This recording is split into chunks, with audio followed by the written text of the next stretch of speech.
Bharat south Africa की ODI series और England Australia की एशेज सीरीज के बीच एक इंटरनेशनल खिलाड़ी की बड़ी चर्चा है। चर्चा इसलिए क्योंकि उसने एक फास्ट बॉलिंग वाली एक अच्छी टीम के खिलाफ चश्मा पहन के शतक मार दिया, और वो भी उस तेज गेंदबाजी के अच्छे आक्रमण वाली टीम के घर में। मैं बात कर रहा हूं वेस्ट इंडीज के कीपर बैट्समैन शे होप की। वेस्ट इंडीज की टीम न्यूजीलैंड में टेस्ट मैच खेल रही है, और जिस वक्त मैं ये वीडियो रिकॉर्ड कर रहा हूं उस वक्त वेस्ट इंडीज को आखिरी पारी में 500 से ज़्यादा रन जीत के लिए बनाने थे। 200 कुछ रन वेस्ट इंडीज ने बनाए हैं, 4 विकेट गिर चुके हैं। 300 से ज़्यादा रन अभी भी वेस्ट इंडीज को बनाने हैं, लेकिन उनका विकेट कीपर बल्लेबाज शे होप शतक मार चुका है, और वो भी चश्मा पहन के। नज़र वाला नहीं, धूप वाला चश्मा। अब आपके मन में पहला सवाल आ रहा होगा कि यार शे होप तो चश्मा लगाते नहीं, ये न्यूजीलैंड में चश्मा क्यों पहना? क्या कोई रोशनी आ रही थी जिससे बचने के लिए? क्योंकि हमने अक्सर खबर सुनी है कि जब पिंक बॉल टेस्ट होता है तो जैसा आपने देखा कि स्टीव स्मिथ ने अपनी आंखों के नीचे ये शिवनारायण चंद्रपाल की तरह ऐसे करा लिया था ताकि रिफ्लेक्शन कम पड़े। तो क्या शे होप ने भी चश्मा इसी वजह से पहना था? जवाब है नहीं। दरअसल शे होप को आई इन्फेक्शन हो गया, आंखों में संक्रमण हो गया, जिसकी वजह से उन्होंने चश्मा पहना। अब इसकी 2 वजहें हैं। पहली ये कि जब आंखों में संक्रमण हो जाता है तो बिना चश्मे के देखने में दिक्कत होती है, क्योंकि धूप अगर थोड़ी सी भी लगती है तो आंखें खुलती नहीं। दूसरा ये, चूंकि इन्फेक्शन है, इनकी वजह से किसी और खिलाड़ी तक वो ट्रांसमिट ना हो जाए। भाई आई इन्फेक्शन जो है तो इन्फेक्शन तो किसी और खिलाड़ी को ना हो जाए, इसका भी खतरा बना रहता है। तो इस वजह से शे होप ने 2 सावधानियां बरती, और दोनों सावधानियों का इलाज था कि आप चश्मा पहन के खेलिए। लेकिन बड़ी बात यह है कि न्यूजीलैंड के पेस अटैक को, यंग गन्स हैं न्यूजीलैंड के पास, उनके पेस अटैक को मैट हेनरी जैसा एक्सपीरियंस भी है न्यूजीलैंड की बॉलिंग लाइनअप में, और आप न्यूजीलैंड में मैच खेल रहे हैं और आप चश्मा लगा के, जिसमें आप कंफर्टेबल नहीं क्योंकि आप चश्मा लगा के नहीं खेलते, लेकिन उसके बाद भी शे होप ने सैकड़ा जड़ दिया। और ध्यान रखिएगा, शे होप लगातार सुर्खियों में है, एक वर्ल्ड रिकॉर्ड भी बनाया है। मैं आपको बताऊंगा उस वर्ल्ड रिकॉर्ड के बारे में कि भाई वो कारनामा जो Sachin Tendulkar, Brian Lara, Don Bradman, Virat Kohli ये सब नहीं कर पाए, वो शे होप ने कर दिया।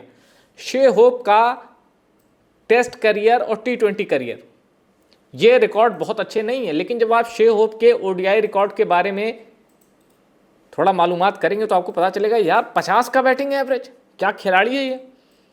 और वेस्ट इंडीज जो कि शिवनारायण चंद्रपाल, जो माना जाता है कि वेस्ट इंडीज का आखिरी प्योर बैट्समैन था शिवनारायण चंद्रपाल, उसके बाद वेस्ट इंडीज में अगर कोई प्योर बैट्समैन आया हो जिससे दूसरी टीम खतरा महसूस करती तो आप बता दीजिए। टेस्ट ओडीआई की बात कर रहा हूं, ये T20 क्रिस गेल या ऐसे बल्लेबाज नहीं, आंद्रे रसेल, कि जिन पे दूसरी गेंद पे ही भरोसा करना मुश्किल हो।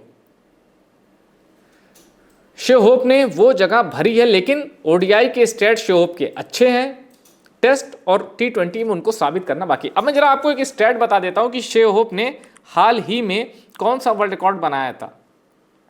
और सबसे दिलचस्प बात यह है, आसपास भी मुझे टूटता हुआ वो रिकॉर्ड नहीं दिख रहा। अब मैं आपको बता देता हूं, शे होप ने सारे फुल मेंबर जो आईसीसी के हैं उनके खिलाफ शतक मारा है, और ऐसा करने वाले वो क्रिकेट इतिहास के पहले और इकलौते बल्लेबाज हैं। First player ever to score international centuries. अब इंटरनेशनल सेंचुरीज कह रहा हूं तो इसमें टेस्ट, ओडीआई और T20 भी आ जाएगा। Against Australia, Bangladesh, England, India, Ireland, New Zealand, Pakistan, South Africa, Sri Lanka, West Indies and Zimbabwe. ODI centuries in multiple countries. First wicket keeper batsman है शे होप, जिसने ओडीआई में 10 देशों के खिलाफ शतक मारा है। और ब्रायन लारा के अलावा इनका भी रिकॉर्ड है कि भाई कप्तान के तौर पर वेस्ट इंडीज के लिए सबसे ज़्यादा शतक, और न्यूजीलैंड में शतक मार ही दिया है तो खतरे में है Brian Lara. Century against 13 teams, 13 देशों के खिलाफ इनके शतक हैं, और इसमें नेपाल और नामीबिया भी जोड़िएगा, एसोसिएट नेशन है, माफ़ कीजिएगा नीदरलैंड है या नामीबिया, एक बार देखता हूँ, नेपाल है, नीदरलैंड, मतलब एसोसिएट नेशन के खिलाफ भी शे होप ने शतक ठोक रखे हैं। वेस्ट इंडीज़ जब अपने सबसे खराब दौर से गुजर रहा है, वेस्ट इंडीज़ का कभी स्वर्णिम दौर आया नहीं, वो बीच में 2 T20 वर्ल्ड कप जीत लिए उन्होंने, तो ऐसा लगा कि वेस्ट इंडीज़ T20 की टीम है और ये अभी तक साबित भी होता आ रहा है। टेस्ट ओडीआई में वेस्ट इंडीज़ को कोई सीरियसली नहीं लेता, इवन बांग्लादेश से भी उनकी कड़ी टक्कर होती है, वेस्ट इंडीज़ वन साइडेड नहीं जीत पाती। ये डाउनफॉल आया है उस टीम के हिस्से जो 1975, 1979 का वर्ल्ड कप जीत चुकी थी और 1983 के फाइनल में थी और दुनिया कह रही थी कि वर्ल्ड कप जीत की हैट्रिक होगी। एक भारत के कप्तान थे बिशन सिंह बेदी, अब नहीं है, ईश्वर उनकी आत्मा को शांति दे। जब वो कप्तान थे तो वेस्ट इंडीज़ के खिलाफ उन्होंने, उनके नीचे के जो बल्लेबाज थे टैलेंटो, उन्होंने खेलने से ही मना कर दिया था कि भाई इतनी खतरनाक, इतनी तेज़ गेंदबाजी वेस्ट इंडीज़ वाले कर रहे हैं, हम तो खेल ही नहीं पाएंगे, हम तो जाएंगे ही नहीं। ये खौफ था वेस्ट इंडीज़ के गेंदबाजों का। आज वेस्ट इंडीज़ एक तेज़ गेंदबाज के लिए भी तरस रहा है, अच्छा तेज़ गेंदबाज जिसका खौफ हो नहीं है।